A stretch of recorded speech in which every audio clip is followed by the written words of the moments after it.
Good morning, everybody. It is wonderful to see all of you, and I want to thank everybody who's here. I think there's only one problem, and that is that my remarks are not sitting here. People,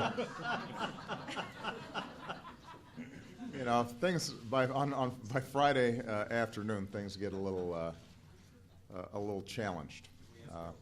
I'm going to answer a question at the end of the remarks, but I want to make sure that we get the remarks out. People? Oh, goodness. Oh, somebody's tripping.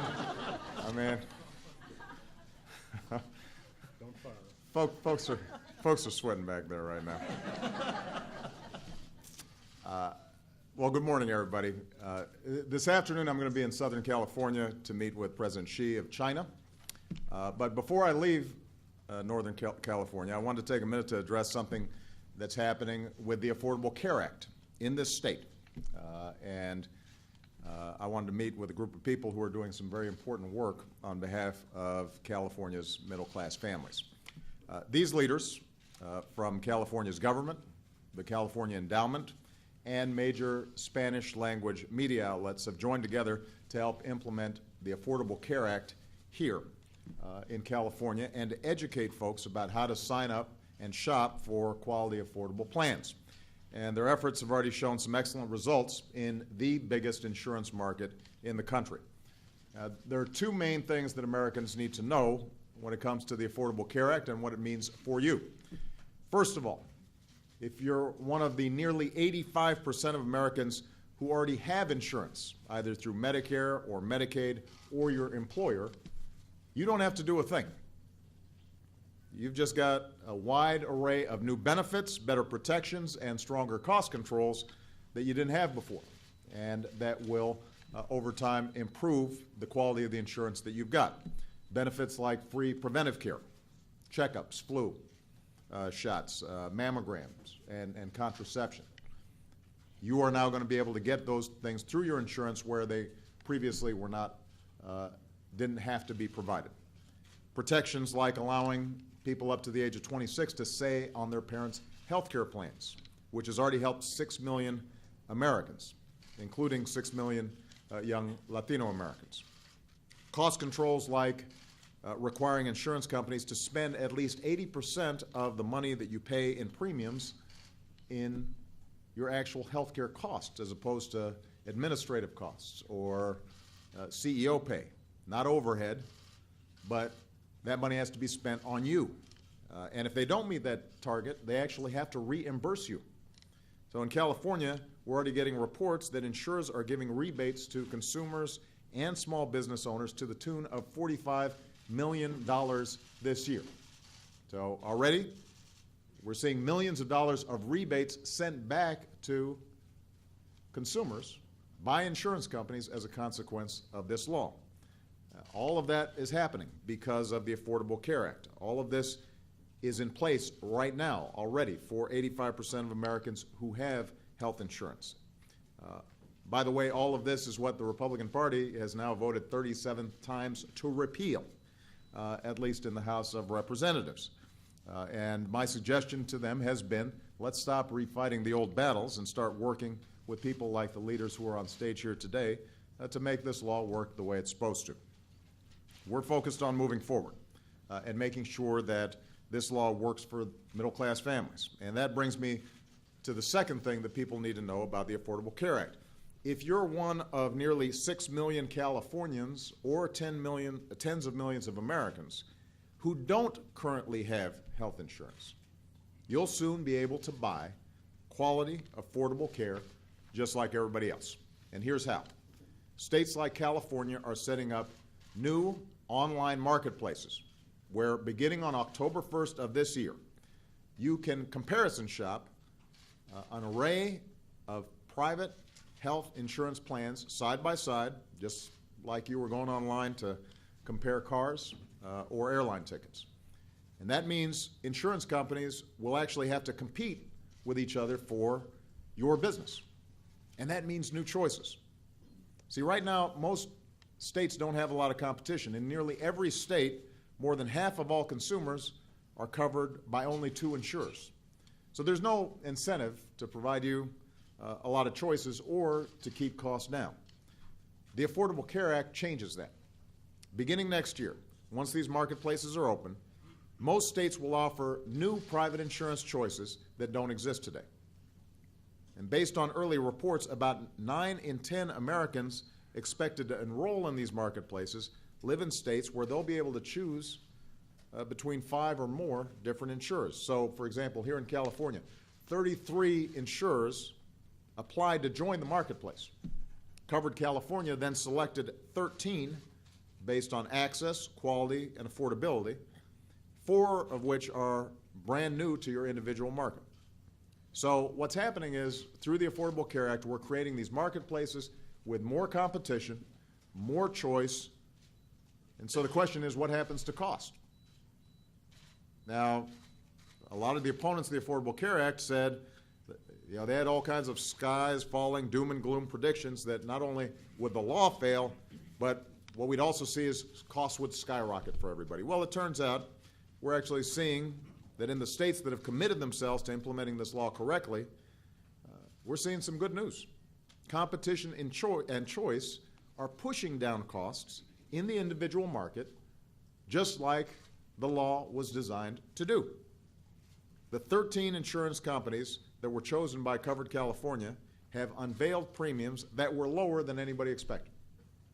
And those who can't afford to buy private insurance will get help reducing their out-of-pocket premiums even further with the largest health care tax cut for working families and small businesses in our history. So about 2.6 million Californians, nearly half of whom are Latinos, will qualify for tax credits that will, in some cases, lower their premiums a significant amount. Now, none of this is a surprise. This is the way that the law was designed to work, but since everybody's been saying how it's not going to happen, I think it's important for us to recognize and acknowledge this is working the way it's supposed to.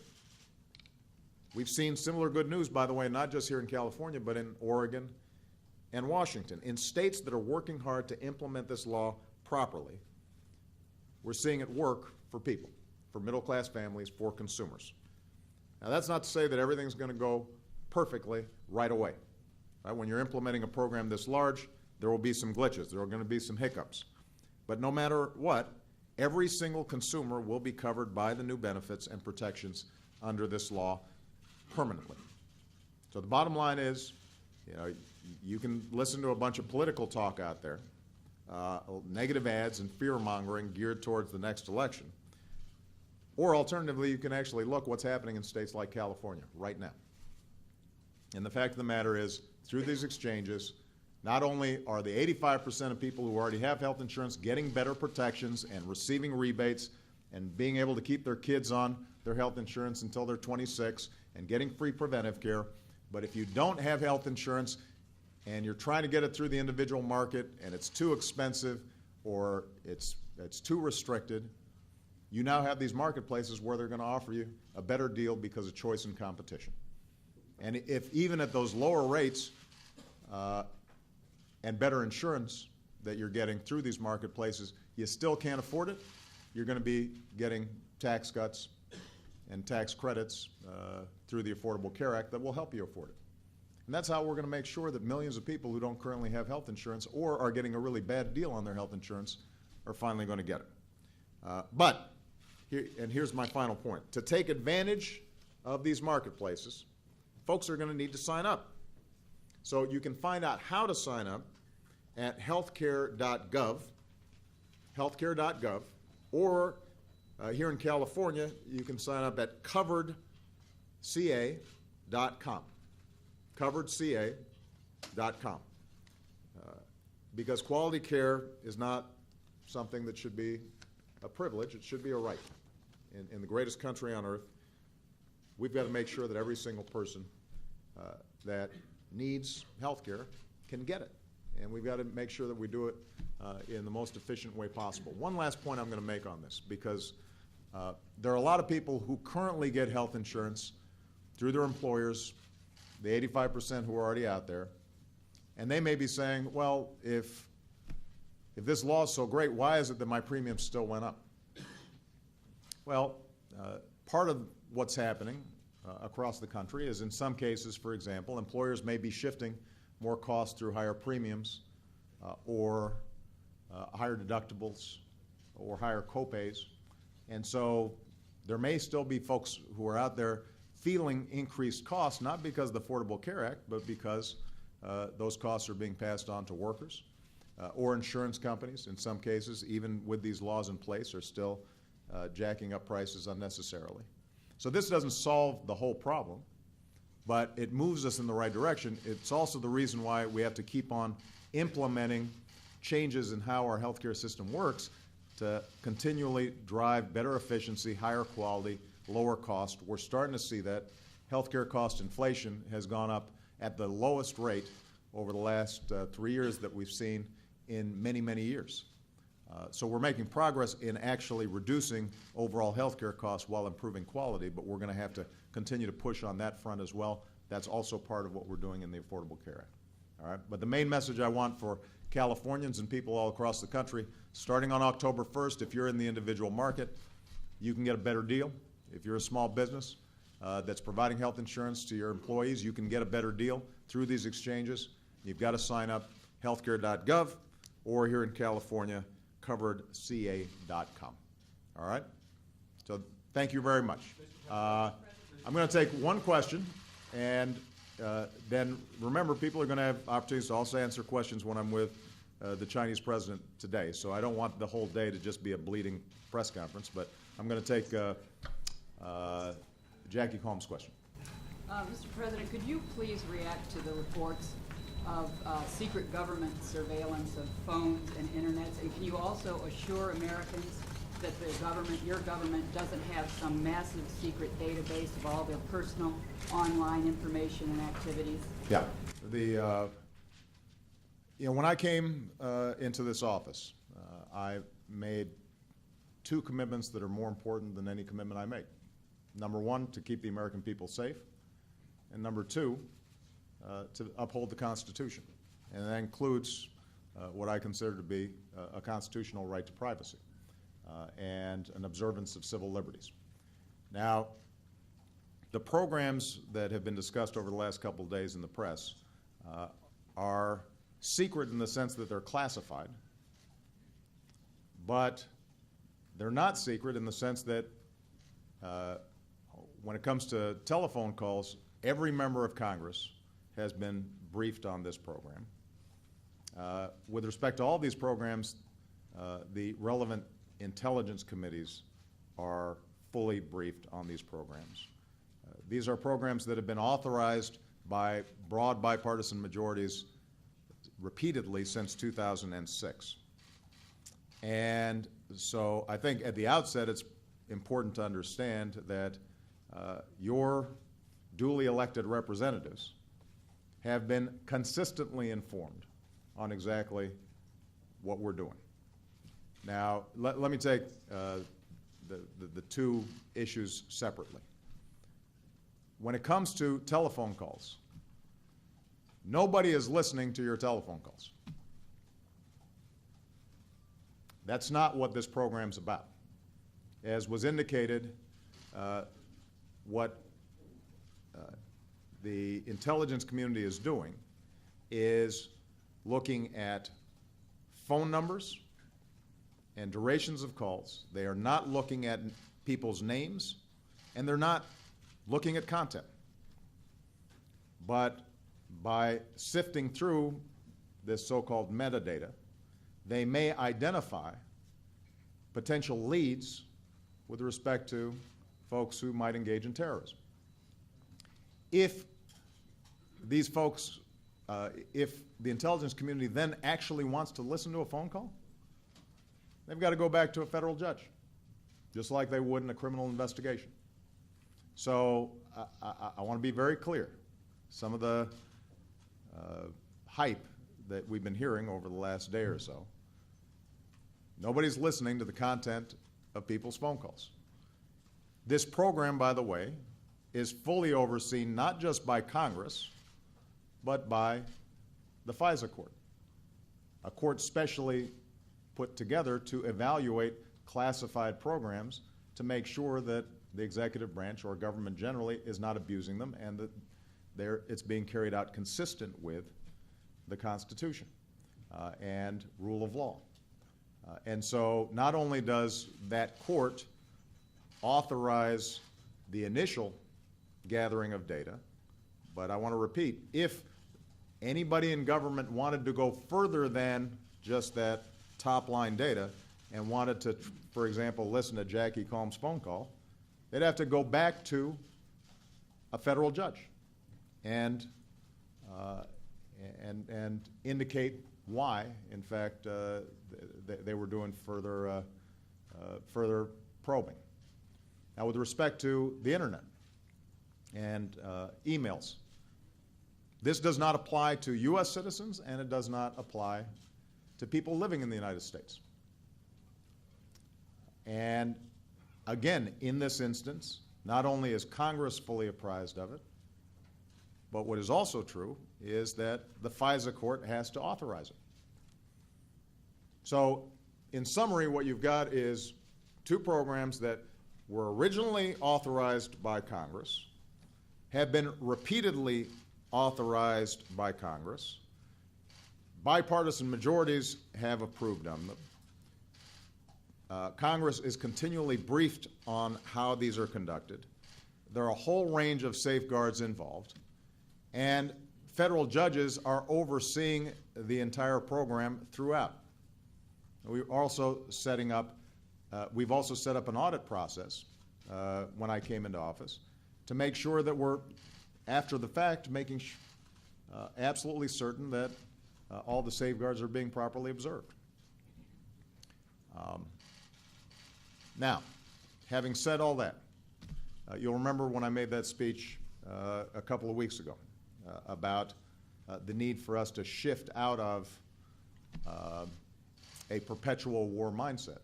I specifically said that one of the things that we're going to have to discuss and debate is how are we striking this balance between the need to keep the American people safe and our concerns about privacy.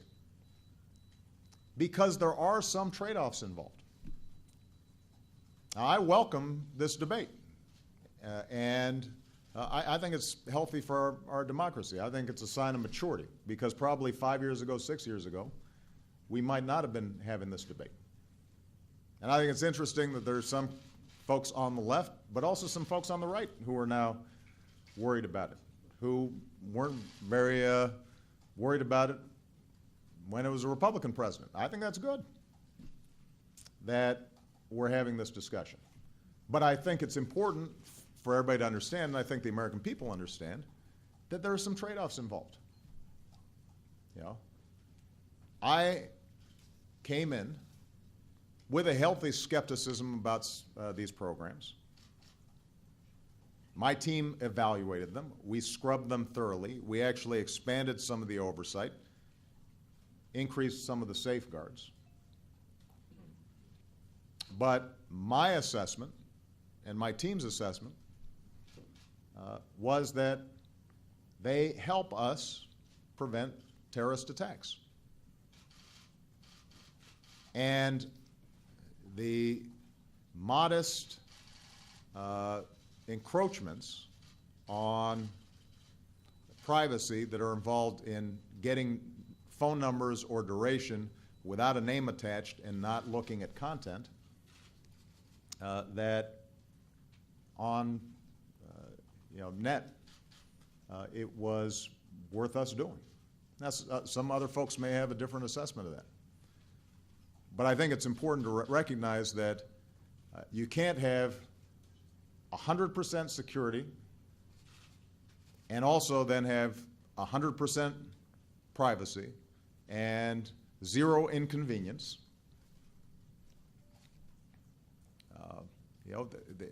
We're going to have to make some choices as a society.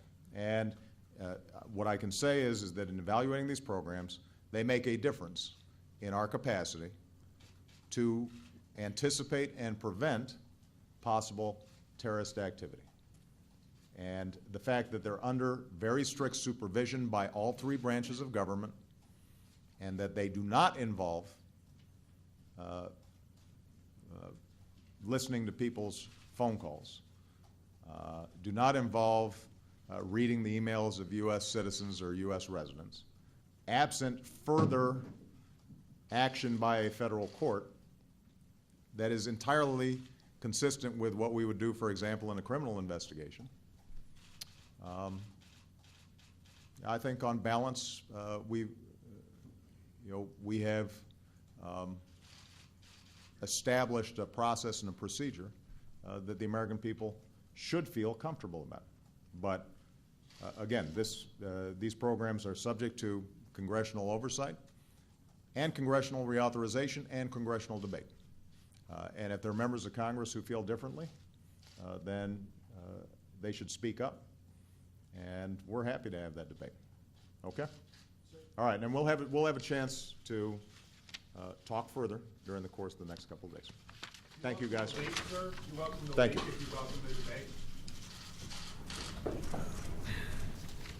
I don't welcome leaks because there's a reason why these programs are classified. I think that there is a suggestion that somehow any classified program is a quote-unquote secret program, which means it's somehow suspicious. But the fact of the matter is, in our modern history, there are a whole range of programs that have been classified because when it comes to, for example, fighting terror, our goal is to stop folks from doing us harm, and if every step that we're taking to try to prevent a terrorist act is on the front page of the newspapers or on television, then presumably the people who are trying to do us harm are going to be able to get around our preventive measures. That's why these things are classified. But that's also why we set up congressional oversight. These are the folks you all vote for as your representatives in Congress, and they're being fully briefed on these programs. And if, in fact, there were abuses taking place, presumably, those members of Congress could raise those issues very aggressively. They're empowered to do so. We also have federal judges that we put in place who are not subject to political pressure. They've got lifetime tenure as federal judges, and they're empowered to look over our shoulder at the executive branch to make sure that these programs aren't being abused. So we have a system in which some information is classified, and we have a system of checks and balances to make sure that it's not abused. And if, in fact, this information ends up just being dumped out willy-nilly without regard to risks to the program, risks to the people involved, in some cases, on other leaks, risks to personnel in very dangerous situations, then it's very hard for us to be as effective in protecting the American people. That's not to suggest that you just say, trust me, we're doing the right thing, we know who the bad guys are. And the reason that's not how it works is because we've got congressional oversight and judicial oversight. And if people can't trust not only the executive branch, but also don't trust Congress and don't trust federal judges to make sure that we're abiding by the Constitution, due process, and rule of law, then we're going to have some problems here. But my observation is that the people who are involved in America's national security, they take this work very seriously. They cherish our Constitution. The last thing they'd be doing is taking programs like this to listen to somebody's phone calls. And by the way, with respect to my concerns about privacy issues, I will leave this office at some point, sometime in the next 3.5 years. and after that I will be a private citizen. And I suspect that you know, on a list of people who might be targeted, you know, so that somebody could read their emails or listen to their phone calls, I'd probably be pretty high on that list. So it's not as if I don't have a personal interest in making sure my privacy is protected. But I know that the people who are involved in these programs, they operate like professionals. And these things are very narrowly circumscribed. They're very focused. And in the abstract, you can complain about Big Brother and how this is a potential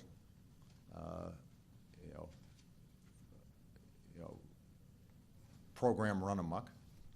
But when you actually look at the details, then I think we've struck the right balance.